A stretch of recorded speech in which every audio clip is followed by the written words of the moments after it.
टमाटर प्याज 70 रुपए किलो बिक रहे हैं। गोभी जिसको कोई खाना पसंद नहीं करता ज्यादा, वो 100 रुपए किलो पे बिक रहा है। और यहाँ तक कि दूध के प्राइसेस हर कुछ महीनों में धीरे धीरे बढ़ते जा रहे हैं। और यहाँ पर फ्रूट्स तो जैसे लग्जरी बन चुके हैं। और इस साल की फूड इन्फ्लेशन 11% तक पहुँच चुकी है। और 11% तो आपकी कंपनी ने कभी इंक्रीमेशन भी नहीं दिया होगा आपको। एक साल की FD भी इतनी रिटर्न नहीं दिया करती जितनी महंगी खाने पीने की चीजें हो चुकी है। Pressures are likely to linger in Q3 of the current financial year and start easing only from the Q4 of the current financial year. हमारे देश में जितनी तेजी से महंगाई बढ़ रही है, हमारी सैलरी उससे आधी भी तेजी से नहीं बढ़ रही है। एक सैलरी मिलने वाले की हालत ऐसी है कि कब सैलरी उसकी आ जाती है और कब सैलरी उसकी चले जाती है, इसका उसको पता ही नहीं चलता कभी। देश के मध्यम वर्ग ने इनकम टैक्स के द्वारा कॉर्पोरेशन टैक्स से ज्यादा पैसा इस बार देश के मध्यम वर्ग ने दिया। मिडिल क्लास लोग का ऐसा काटा जा रहा है कि पहले 30% सैलरी, फिर उसके बाद हर जरूरी चीज में 18 से 20% तक का टैक्स लगाओ। इसके बाद भी अगर कुछ सेविंग करने का आप सोच रहे हो तो उसके ऊपर आपको अलग से टैक्स देना पड़ेगा। बच्चे के दूध पे टैक्स लगाते हो, आटा दाल चावल पे टैक्स लगाते हो, हिंदुस्तान के गरीब आदमी का खून चूसने का काम करते हो। यह सरकार किसके लिए चल रही है? बदले में हमको क्या मिलता है? हमारे शहर गैस चेम्बर्स में तब्दील हो चुके हैं। अब पानी की क्वालिटी ऐसी है जिसको फिल्टर किए बिना पीना तो दुष्कर्म हो चुका है। और ना ही उस पानी से नहा सकते हैं, ना ही पी सकते हैं, और ना ही कोई और काम कर सकते हैं। खाने पीने की चीजों में मिलावट की वजह हमारी लाइफ एक्सपेक्टेंसी बहुत ज्यादा कम हो चुकी है, जो कि एक दुखद बात है। हमारे देश में दो चीजें बढ़ रही है बड़ी ही तेजी से, और वो दो चीजें हैं इन्फ्लेशन और टैक्स। आप अगर यहाँ पर आज के टाइम पर अगर एक कार खरीदना चाहते हो, यानी कि 4 व्हीलर, तो सस्ती से सस्ती ऑल्टो आपको 6.5 लाख की मिलेगी हमारे देश में, जिसमें 30 से 40% सरकार टैक्स वसूल लेती है। इसके बाद रोड पर चलाने पर टोल टैक्स अलग लगा करता है। पेट्रोल अपना सेंचुरी पूरा कर चुका है। 30 से 40 ट्रिलियन डॉलर की GDP बनाने का टारगेट हमारी सरकार रख तो रही है, लेकिन हमारे करंट सरकार की ये रियलिटी है कि पिछले क्वार्टर में हमारी GDP ग्रोथ मात्र 5.4% और ओवरऑल महंगाई यानी कि inflation 6%। RBI expected India's economy to grow by 7.2% in this financial year. That forecast has been cut to 6.6%. The inflation forecast has also been raised. इसीलिए अर्बन कंजप्शन कम हो चुकी है, क्योंकि लोगों के हाथ में पैसा कभी बच ही नहीं रहा है। महंगाई यहाँ पर बढ़ती जा रही है, लेकिन हमारी तनख्वाह बहुत कम होती जा रही है। रूरल वेजेस को अगर आप देखो 2018 के मुताबिक, तो वो धीरे धीरे नीचे जा चुकी है। एक मिडिल क्लास आदमी घर लेना तो छोड़ दो, उसके बारे में सोच भी नहीं सकता। इसीलिए मुझे ऐसा लग रहा है कि the great middle class of India is dying. और इसी पूरे टॉपिक के बारे में चलो थोड़ा सा डिटेल में बात करते हैं। इन्फ्लेशन का असर लाइफ के हमारे हर एक्सपेक्ट पे दिखाई दे रहा है। एक रिपोर्ट के अकॉर्डिंग भारत में मेडिकल इन्फ्लेशन एशिया में सबसे हाईएस्ट पर है। हॉस्पिटल में इलाज करवाने की कॉस्ट हर साल 14% से बढ़ रही है, और इसीलिए आज के टाइम पर हेल्थ इंश्योरेंस लेना बहुत ही इम्पोर्टेंट है। भारत में इंश्योरेंस का इन्फ्लेशन रेट 15% को क्रॉस कर चुका है, इसीलिए इसको जितना जल्दी ले लो उतना बढ़िया। और हमारे देश में इंश्योरेंस को लेकर मिस सेलिंग हाईएस्ट लेवल पर पहुंच चुकी है। एजेंट्स थोड़े से प्रॉफिट के लिए आपको कोई भी पॉलिसी चिपका देते हैं। इसी वजह से 43% पॉलिसी होल्डर्स को अपने पॉलिसी क्लेम करने के टाइम पर बहुत सारी दिक्कतें आती है। अगर किसी इंश्योरेंस वाले वेबसाइट पर अपना पॉलिसी नंबर डाल दिया, दिन रात स्पैम कॉल्स करके ये लोग आपका दिमाग खराब कर देते हैं। सरकार के डेटा के हिसाब से हमारी ओवरऑल इन्फ्लेशन 6.21% की है, और ये RBI के 4 to 6% वाले हिस्से को ब्रीच कर चुकी है। लेकिन फिर भी यहाँ पर ये चीज मैनेजेबल है। अब इसका ये मतलब नहीं है कि महंगाई आपको सिर्फ फील हो रही है, लेकिन रियलिटी यहाँ पर यह है कि सबसे ज्यादा जरूरत की जो हमारी चीजें हैं, इसको अमीर से लेकर गरीब हर आदमी डेली यूज किया करता है। जैसे कि फॉर एग्जाम्पल सब्जियां, फल फ्रूट, मसाले, और यहाँ तक की कुकिंग ऑयल, ये सारी की सारी चीजें, हर चीज महंगी होती जा रही है धीरे धीरे। खुद सरकार का डेटा ये कहता है कि ओवरऑल रिटेल इन्फ्लेशन रेट 6.2% का है, लेकिन जो फूड इन्फ्लेशन है हमारे देश में वो 11% को टच कर चुकी है।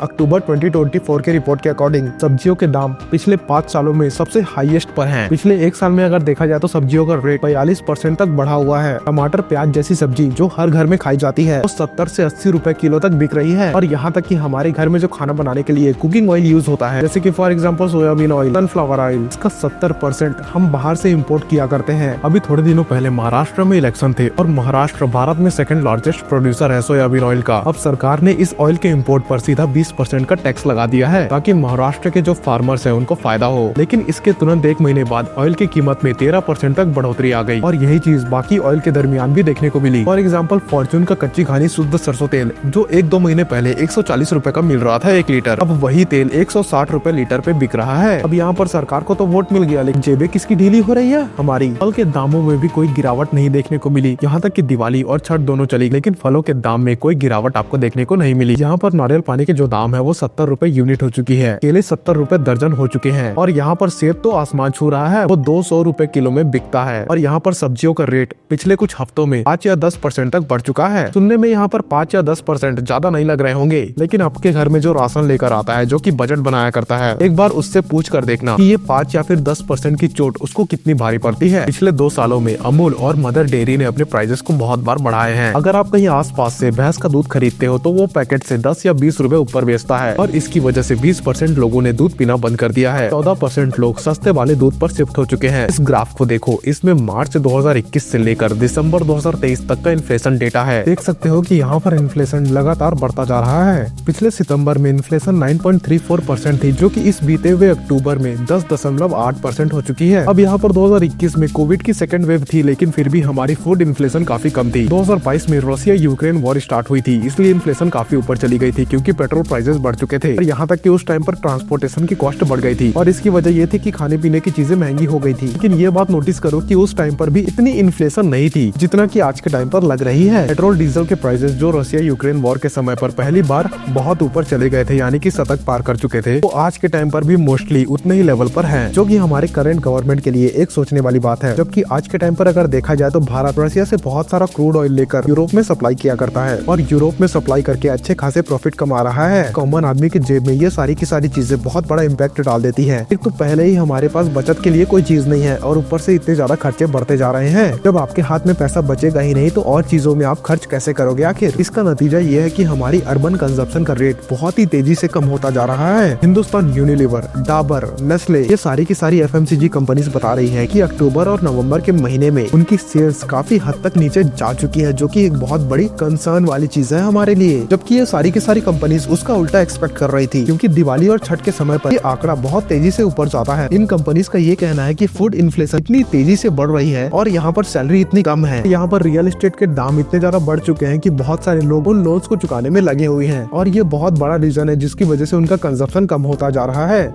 और इसी वजह से जो नॉन एसेंशियल आइटम्स है उनके ऊपर जो मिडिल क्लास लोग है वो खर्चा कर ही नहीं रहे हैं। इनफैक्ट यहाँ पर डाइनिंग आउट, फैशन और एंटरटेनमेंट वाले बिजनेस पर इसका सबसे ज्यादा असर पड़ा है। अब सोशल मीडिया पर देख के हमको ये लगता है कि दिलजीत दोसांझ की टिकट 30,000 में लोग खरीद रहे हैं, कोल्ड प्ले की टिकट लाख लाख रुपए में बिक रहे हैं, लेकिन वो एक बहुत छोटी सी आबादी है पूरे देश के अंदर की। जो लार्जर मिडिल क्लास है ना, वो बहुत बड़े पैमाने पर सफर कर रहा है। इनकी सेविंग कम होने की वजह से इनकी स्पेंडिंग पावर भी कम होती जा रही है और इसकी वजह से मार्केट में अल्टीमेटली डिमांड कम हो जाती है। इसीलिए इस साल मैन्युफैक्चरिंग अपने 11th मंथ के सबसे लो पर पहुंच चुकी है, जिसका इम्पैक्ट सीधे सीधे हमारी GDP ग्रोथ पर पड़ता है। छोटे शहरों और गाँवों में तो हालत और भी ज्यादा खराब है। इन्फ्लेशन तो बढ़ ही रही है लेकिन लोगों की कमाई घटती जा रही है। करंट गवर्नमेंट का खुद का डाटा ये बताता है कि रूरल इंडिया में वर्कर्स की मंथली वेजेस 8,842 रुपीज है। 2017 और 18 के बीच ये 9,000 से ऊपर हुआ करते थे। तब के टाइम पर अगर देखा जाए तो ये काफी कम थे। आज के टाइम पर ये और भी ज्यादा कम होते जा रहे हैं। कुछ लोग सरकार को यहाँ पर डिपेंड करने के लिए ये भी कह देंगे कि इन्फ्लेशन इसलिए बढ़ रही है क्योंकि मॉनसून अच्छा नहीं गया होगा या फिर स्लो डाउन कुछ चीजें हो चुकी है। लेकिन ऐसा कुछ नहीं है, क्योंकि अगर ऐसा होता तो एक साल में बार बार ऐसा रिपीट नहीं होता। लेकिन ऐसा कुछ भी नहीं है, क्योंकि ऐसा अगर होता तो ये चीज एक साल में बार बार रिपीट होती। महंगाई पिछले 2 सालों से मात्र बढ़ती ही जा रही है। इसके अलावा पेट्रोल के प्राइसेस और इम्पोर्ट ड्यूटी भी सरकार के हाथों में हुआ करती है और इन दोनों को कम करने के बजाय हमारी सरकार इसको बढ़ाते जा रही है। कुछ इकोनॉमिस्ट इस घटते हुए कंजप्शन पैटर्न को देखते हुए काफी चिंता में है। ये कहते हैं कि ये स्लो डाउन 1-2 क्वार्टर में अगर कंटिन्यू रहा तो इसको बहुत सीरियसली देखने की जरूरत है। इवन यहाँ पर श्री संजीव सनियाल, जो कि मेंबर है the economic adviser council of PM, उन्होंने भी ये एक्सेप्ट किया है कि इंडिया के अंदर उसकी इकोनॉमी में स्लो डाउन देखने को मिला है। अब एक आम आदमी को यहाँ पर इस बात से फर्क नहीं पड़ता कि ओवरऑल इन्फ्लेशन यहाँ पर कितनी है। उसे तब फर्क पड़ता है जब वो रोजमर्रा की चीजों को खरीदते टाइम 10 से 20 रुपए ज्यादा देकर आता है उस पर्टिकुलर सामान को खरीदने के लिए, और जब महंगाई की वजह से उसके खाने पीने पर असर पड़ने लग जाती है तब उसकी हालत और भी ज्यादा खराब हो जाती है। हमारे देश का जो मिडिल क्लास है वो धीरे धीरे बढ़ता जा रहा है कि लोअर क्लास के जो लोग हैं वो धीरे धीरे मिडिल क्लास में आते जा रहे हैं, लेकिन जो मिडिल क्लास है वो अपर क्लास में कभी भी नहीं जा पाता। और ऐसा मात्र फूड इन्फ्लेशन की वजह से नहीं हो रहा है, क्योंकि इसमें कई सारे और भी फैक्टर अवेलेबल है। इनके बारे में आपको सोच विचार करना बहुत जरूरी है। इसमें सबसे मेजर टॉपिक है यहाँ पर टैक्स का। सरकार ने भारत में टैक्स को सिंप्लीफाई करने के लिए GST का इम्प्लीमेशन किया था, लेकिन आज यहाँ पर हालत कुछ यूँ है कि एयर प्यूरिफायर और हेल्थ इंश्योरेंस जैसी चीजों पर 18% 30% GST लगा हुआ है। जब पूरे के पूरे हवा में पॉल्यूशन का कहर सरकार कम नहीं कर पा रही है तो एयर प्यूरिफायर में GST तो हटा ही सकती है ना। उसके अलावा नॉर्थन इंडिया में 3 महीनों को छोड़कर पूरे साल गर्मी होती है, उमस रहती है, टेम्परेचर 50 डिग्री सेल्सियस के पार होती है, लेकिन फिर भी एसीज को लग्जरी आइटम कंसिडर किया जाता है और इस पर सरकार 28% की GST लगाती है। आज के टाइम पर कार इतनी ज्यादा महंगी हो गई है कि CNG वाली ऑल्टो अगर आप लेने चले जाते हो ये 6,70,000 के करीब पड़ती है, क्योंकि कंपनीज को इसके ऊपर 30% का टैक्स देना पड़ता है। अब ये तो हुई यहाँ पर सबसे छोटे साइज की कार की बात। मिड साइज की कार भारत के अंदर सबसे ज्यादा बिका करती है और उनमें कंपनीज को 43% का GST पे करना पड़ता है और यहाँ पर कंपनी अपनी जेब से टैक्स नहीं दिया करती बल्कि वो टैक्सेस भी आपसे वसूला करती है। इसलिए आज के टाइम पर हर एक सेगमेंट की कार्स को बेचने में कंपनी बहुत ज्यादा स्ट्रगल कर रही है। इनके पास कार का स्टॉक बढ़ता जा रहा है और खरीदार इनको मिल नहीं रहे हैं। और अगर आप पिछले 1 साल में टोल कलेक्शन को देखो तो उसमें भी बहुत बड़ी गिरावट देखने को मिली है। इसके बाद भी अगर आप कुछ हिस्सा सेव करने की कोशिश भी कर रहे हो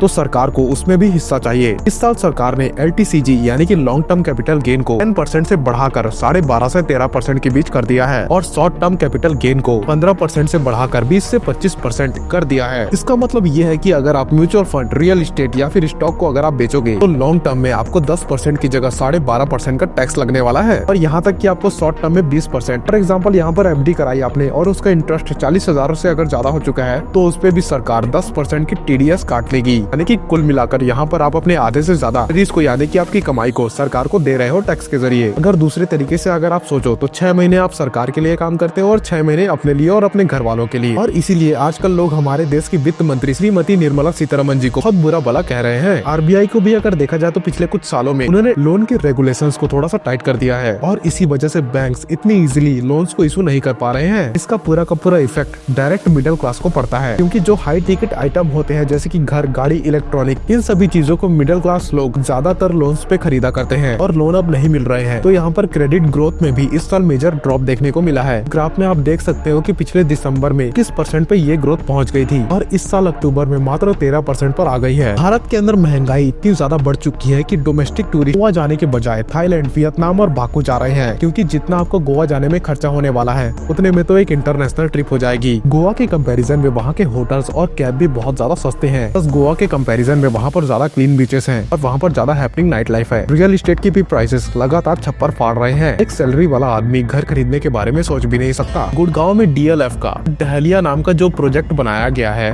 उसमें सबसे सस्ता फ्लैट 75 करोड़ का है, यानी कि $9 मिलियन का। इससे सस्ते में तो दुबई और न्यूयॉर्क के पॉर्ट्स लोकेलिटी में घर मिल जाते हैं, जबकि गुड़गांव में न्यूयॉर्क के कंपैरिजन में क्वालिटी ऑफ लाइफ बहुत ही ज्यादा खराब है। यहाँ पर हम नॉर्मल प्रोजेक्ट की बात करें तो हमारे हर शहर के अंदर रियल एस्टेट काफी ओवर प्राइस्ड है। गुड़गांव और नोएडा में डिसेंट 2 BHK देखने जाओ तो डीलर 1 करोड़ से नीचे तो बात करने को तैयार ही नहीं होता है। दिल्ली, मुंबई, बेंगलुरु, पुणे कहीं पे भी आप एक अच्छी लोकेलिटी में 2 BHK लेने जाओगे तो 70-80 लाख से कम में आपको कुछ नहीं मिलने वाला। इंदौर, जयपुर और लखनऊ जैसे टियर 2 सिटीज में भी रियल एस्टेट के प्राइसेस बहुत ही ज्यादा है, यानी कि मेट्रो सिटीज जितने पहुंच चुके हैं। इसके बदले में आपको क्या मिलता है? ना ही तो हमारे देश में हवा पानी साफ है और ना ही सड़कें। बड़े बड़े बिल्डर्स के प्रोजेक्ट में कोई भी गारंटी नहीं मिलती कि किस क्वालिटी का कंस्ट्रक्शन वहाँ पर हो रहा है। मोस्टली यहाँ पर मिडिल क्लास के लोगों को घर खरीदने या फिर बनाने के लिए लोन लेना पड़ता है, जो कि एक काफी बड़ी चीज है, क्योंकि आजकल के टाइम पर जॉब मार्केट इतनी ज्यादा सिक्योर नहीं है और इसी वजह से लोग इतने बड़े कमिटमेंट से डर रहे हैं, क्योंकि यहाँ पर सबको ऐसा लगता है कि भैया आज जॉब है, कल को रहेगी कि नहीं इसके बारे में किसी को नहीं पता। इनफैक्ट इस साल IIT और IIM जैसे टॉप कॉलेजेस में भी 100% प्लेसमेंट अचीव नहीं कर पाए। IIT कानपुर के एलुमिनस धीरज सिंह ने एक RTI डाली थी, जिससे ये पता चलता है कि